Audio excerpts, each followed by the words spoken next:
Hola amigas y amigos, Abel Reynoso, bienvenidos al Narcomentario. Vamos a continuar con el análisis del tema del narcotráfico. En los videos anteriores hemos estado hablando de las distintas facetas que el narcotráfico, cómo el narcotráfico se compone, y luego hemos hablado un poco de ese cuento oficial sobre la lucha del narcotráfico que en muchos lugares no existe, y luego empezamos un poco a comentar cómo el narcotráfico, o sea, además de que los sistemas de seguridad de algunos países no funcionan para controlarlo, olvídese para acabarlo, sino para controlarlo, también hemos encontrado algunos elementos en los que el narcotráfico influencia en formas negativas en los lugares donde opera. Y esto lo vamos a encontrar a través del gran espectro de todo tipo de delitos. Pero vamos ahora, quiero analizar un poquito más en detalle algunas cosas muy peculiares del narcotráfico. Y una de las cosas que comentamos, particularmente en el último video, fue que una cosa que es inevitable en lugares donde el narcotráfico opera, no que reside ni que se maneja, sino que lo utiliza, estos países que el narcotráfico utiliza generalmente para transportar la droga, generalmente para incluso producirla en algunos lugares, digamos, que no son su país de origen, tienen la habilidad de expandir el consumo de droga local por la simple razón de que muchos narcos pagan por los servicios ofrecidos, ya sea de empaquetamiento, de transporte de mulas, otro tipo de necesidades, precursores químicos y demás, lo pagan con mercadería, o sea, con droga. Y esa droga no es una droga que el narcotráfico la provee a sus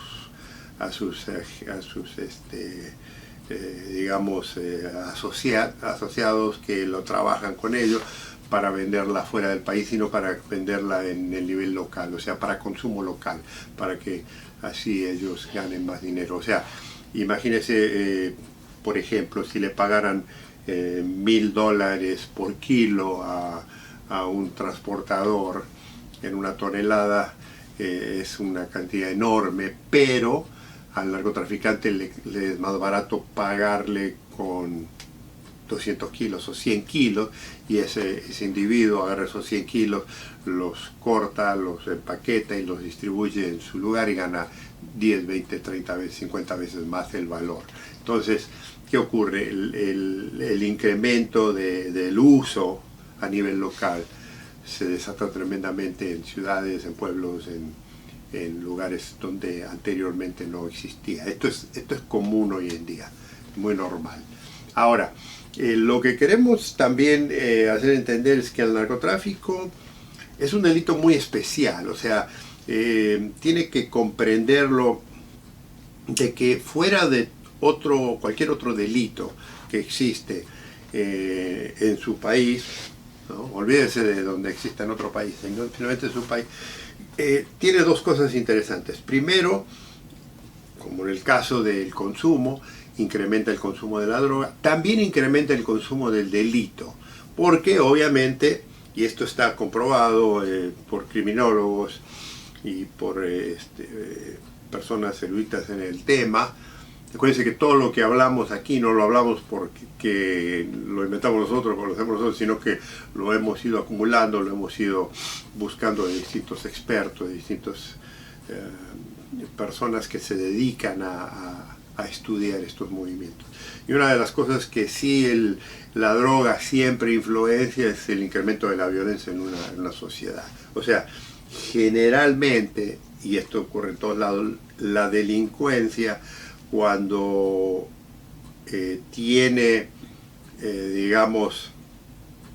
es influenciada por el uso de bebidas alcohólicas, o en el caso de lo que estamos hablando de drogas, tiene tendencia a ser mucho más violenta, tiene tendencia a ser mucho más agresiva, y por lo tanto crea delitos que son mucho más serios, más complejos. O sea, y esto es lo que mucha gente en el narcotráfico a veces no lo analiza. O sea, ¿qué ocurre? Hay muchas leyes en todo el mundo, ¿no? Y le digo, no importa en qué país sea, en algunos países obviamente acoplan la ley a a sentimientos religiosos, a creencias religiosas, y ahí aplican un poco otra temática dentro del sistema. Pero estamos hablando de países donde estamos hablando del Código Penal, que es más o menos similar en todo el mundo. O sea, la ley es muy parecida en la mayoría de los países, difieren algunas cosas, pero hay cosas en la vida, en el mundo, que son siempre sancionadas, que han sido sancionadas desde la aparición de los seres humanos en la Tierra, una vez que se organizaron, una vez que se estructuraron como sociedades, y después cuando empezaron a cometer delitos y cuando se empezaron digamos, a dividir ideologías y pensamientos y formas de actuar y demás, se crearon ciertas leyes naturales que existen hoy en día de por sí. Además, si usted va a la Biblia y habla de los 10 mandamientos, la mayoría de los 10 mandamientos son algunas creencias religiosas que específicamente se centralizan en la creencia de la religión, pero hay dos en particular que han subsistido desde el comienzo de la vida del hombre, incluso el delito cometido antes de que estas leyes sucedieran, que es el delito del asesinato. O sea, uno de dos de los más importantes mandamientos que hay es no matarás, y el otro es no robarás. O sea, son dos cosas muy peculiares que hoy continúan, y si somos creyentes de la parte de la Biblia, de la parte religiosa, el primer asesinato, supuestamente, ¿no? Si usted es seguidor de la Biblia, el primer asesinato que existió en esta tierra fue el de Caín y Abel.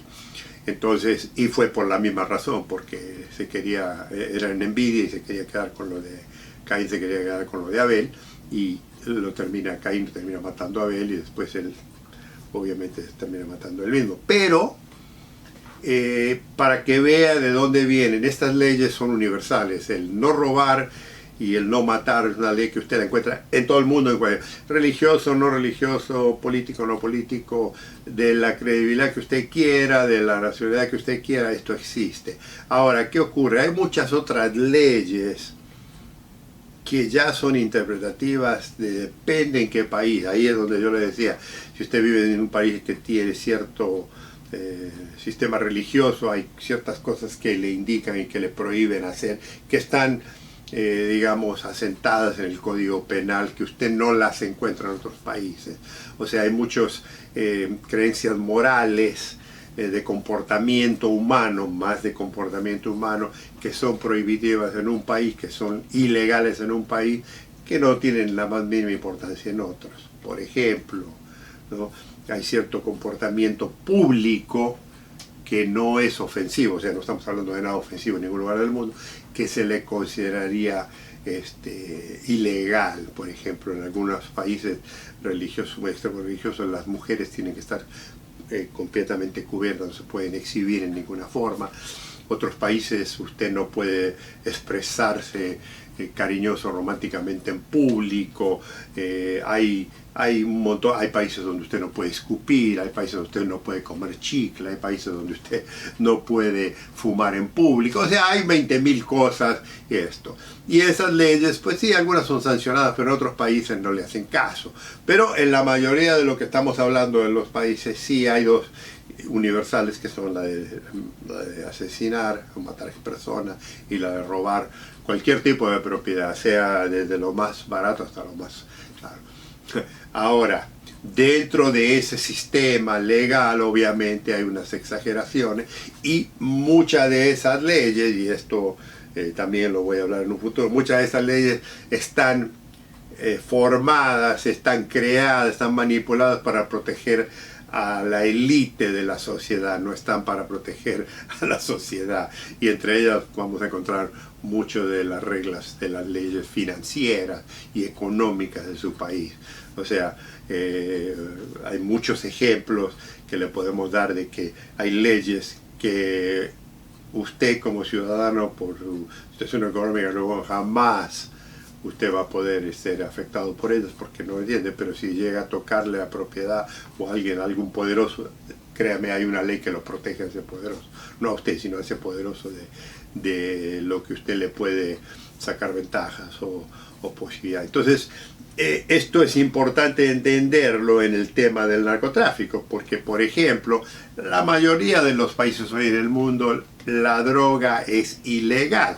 Sí hablamos de que hay ciertos países en Europa, ciertos países en Latinoamérica, que hay cierto consumo de droga que está despenalizado, que está permitido, pero también hay controles, o sea, no es una situación totalmente abierta.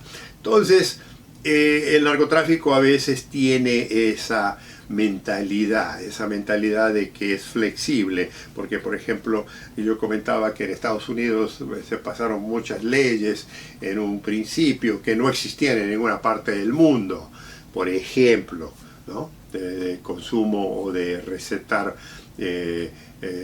opioides, de recetar drogas como la cocaína, drogas como la morfina, como la heroína. En otros lugares en el mundo todavía no había ese problema, no se lo veía, pero Estados Unidos lo empezó y de ahí empezaron a copiar. Ahora, podemos transportar mucho más, y cuando hablábamos de la historia de la droga y hablábamos de, por ejemplo, del consumo de opio en China, ¿no? Cerca de 1850, los chinos, el emperador chino había pasado leyes muy rígidas para que no se consumiera droga, que los ingleses básicamente se rieron de ella, y eso fue la excusa para ellos invadir China, atacar China y imponer y eliminar esa ley. Pero las leyes siempre han estado, y los primeros narcotraficantes de la historia, como ustedes saben que yo los comenté, fueron los ingleses, que aprovecharon la producción de la planta de amapola en la India para transportarla a China para beneficiar el imperio inglés. Ilegal para uno, no legal para otro. El narcotráfico hoy en día es más o menos lo mismo. Y el problema es que muchas de estas leyes que son aplicables en un país y que otros países la conocen, no necesariamente se atienen a ellas, las respetan, o mejor aún, no les interesa. Y este es un dilema, este es un problema de interpretaciones de la ley, y es lo que causa mucho de esta gran diferencia de la temática del narcotráfico alrededor del mundo, y es lo que influencia a que este tema que estamos hablando del día del narcotráfico jamás se resuelva. Y se lo dejo con esto: no importa qué tanto liberen el consumo, incluso la producción, incluso por razones culturales, éticas, sociales, religiosas, lo que sea, en un país siempre va a haber algún país en el mundo que la va a prohibir, y que va a haber al prohibirla esa, va a hacer que el mercado sea muy fructífero, y entonces a haber necesidad de, digamos, proveerle a esa gente ese tipo de droga. Le digo, puede ser que, y esto ocurre por ejemplo ahora aquí en Estados Unidos, hay lugares aquí en Estados Unidos donde usted libremente puede consumir una cantidad relativamente pequeña de marihuana, sembrarla, poseerla, usarla para medicina o para placer, y no pasa nada. Sin embargo, la ley federal en Estados Unidos sigue diciendo que la marihuana se le considera una droga peligrosa que no se debe de admitir. Entonces ahí ya tiene usted un conflicto. Y le digo, nomás presento este argumento del conflicto de la interpretación del delito en el tema del narcotráfico, para que empecemos a hilvanar y a analizar por qué es tan difícil acordar en este tema, ¿no? Eso lo vamos a ir analizando, pero eso lo vamos a invitar a usted a que nos veamos en el próximo video. Un gusto saludarlos.